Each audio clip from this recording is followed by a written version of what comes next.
Hi, this is the initial post for Module 12, Discussion Board, Chapter 10, Communicating High Expectations.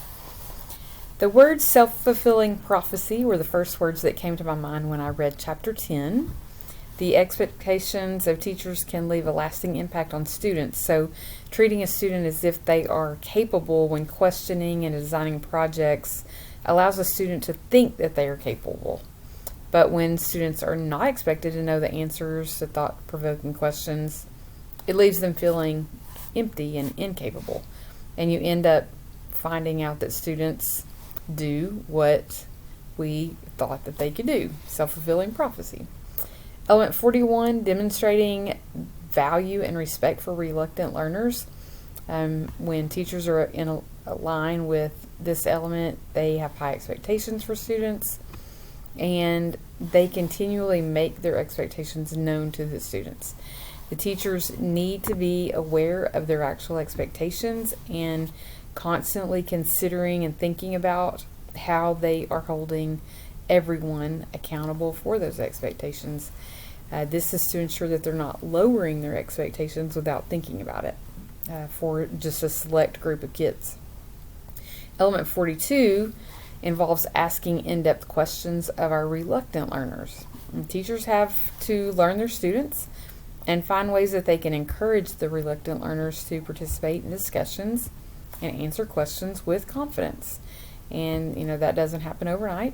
Allowing students the opportunity to talk out their answer with a group or think before they speak, think before they answer may help. Having students write out their answers so that the teacher can walk around the room, monitor how they're doing, and then picking a student that actually has the correct answer. And that might help build their confidence. Element 43, probing incorrect answers with reluctant learners. So students are inevitably going to answer incorrectly at times, and so it's beneficial to them if they have an incorrect answer, they're provided some encouragement and then given the opportunity to correct their answer, maybe through peer-to-peer conversations, and then giving them some opportunity to restate their answer and just working with them on correcting it.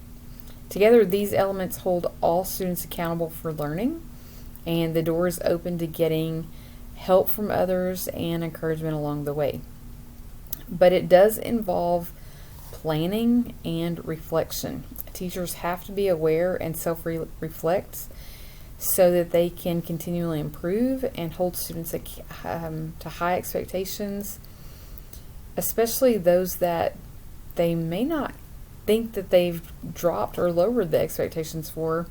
Without that reflection piece, they may never realize that they've dropped their expectation of that student. So it's just really important that we have self-reflection to think through how we are treating all students when it comes to learning.